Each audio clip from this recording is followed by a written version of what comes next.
Hello there, I'm Keo Sterone Beatmaker, and welcome to Lounge Ronin, all things, everything, after dark.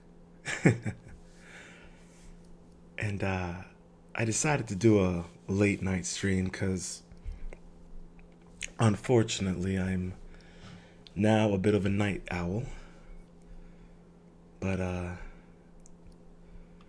I just go with the flow, what can I say? And I wanted to do a live stream on this thread on an individual that I follow on Twitter. And I found the thread really fascinating and very interesting and eye-telling to everything that's been going on in the world as of late. And, its connections to just generally everything that's kind of going on. With, like Hollywood and politics and social commentators. It's fascinating. And this person, I've been following them for a minute now, and they got a couple threads that I've been wanting to do live streams on, and this just happens to be one of them. And this has been on my mind for a minute now.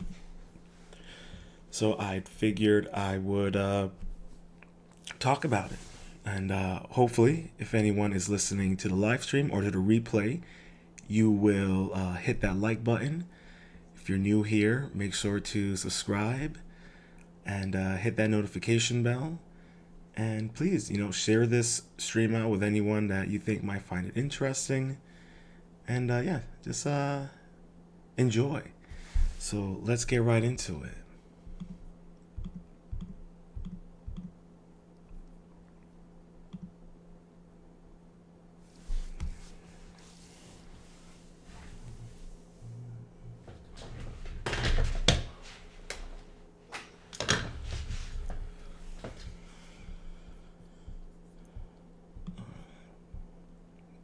So if you don't know who Jordan Peterson is, he is a man from Canada.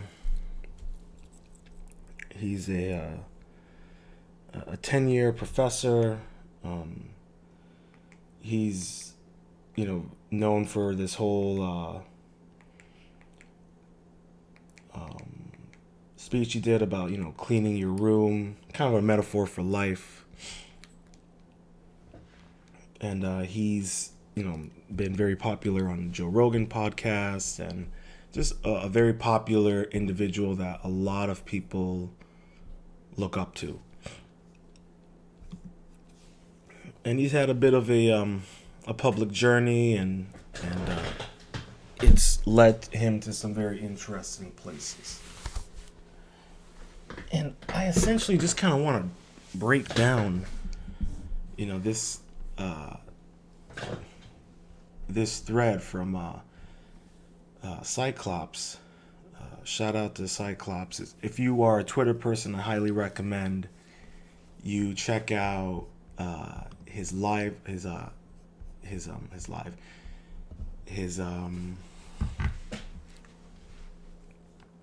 Twitter account. If you are into the occult and all that kind of fun jazz, I highly recommend you take a listen to him. Apologize, I'm gonna do some typing right now because I'm just sharing the live stream on my socials.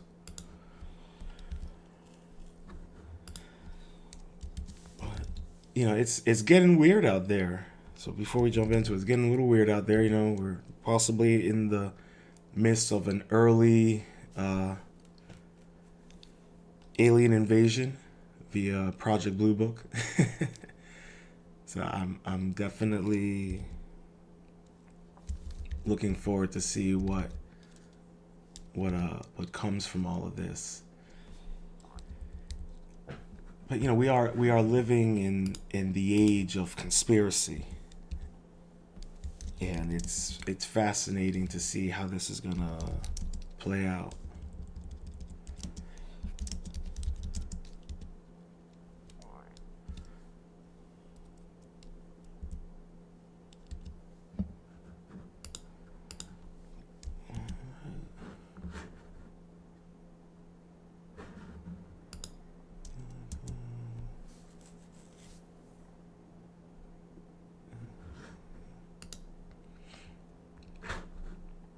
All right, so let's get into it. And while we're at it, make sure to hit that like button. And if you're listening to the replay, please leave a comment with your thoughts below. And share the stream. All right, here we go. People have been tracking this for a while. What helped spark this dig is the recent news. Now, this thread was produced January 6th, just so you know. He says he is being forced, Jordan Peterson, to re-educate for criticizing Justin Trudeau, who went to McGill. Many are questioning if this is MK Ultra reprogramming. Plus, January 4th equals World Hypnosis Day. So, breaking, the Ontario College of Psychologists has demanded that I submit myself to mandatory social media communication retraining with their experts for, among other crimes. So these are some people's comments. Don't go, they will MK Ultra you. Newsflash, it always was. Like I said, research the hunk that's missing from the DSM clue. Dr. Joseph Menagel. Dark Labs, Dark Ops. Sounds like MK Ultra to me. Okay. Jordan Peterson studied under Marcy Dongier, who trained at the Allen Memorial Institute at McGill in the 1950s. This is when MK Ultra experiments reportedly began at Allen under Ewan Cameron. Give me 1 second, guys.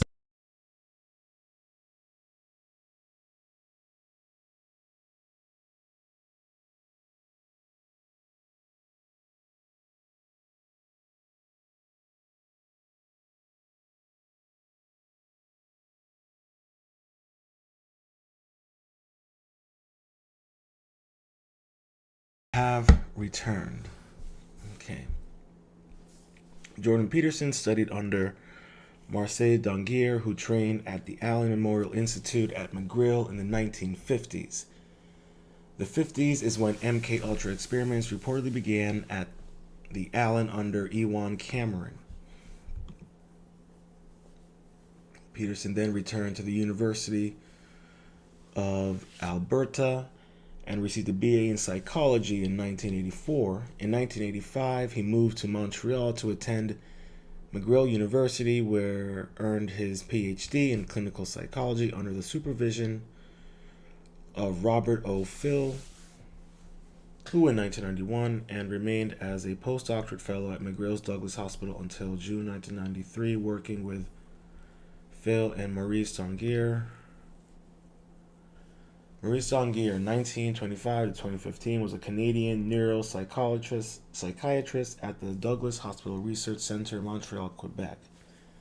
He is a knight of the French Legion of Honor, as well as a connoisseur of wine and fine cooking. Ooh, moi moi. Dongier is a founding member of the Société Facière de Fasco Oncologie, the French Society of Psychology. Okay, you know how fancy the French are.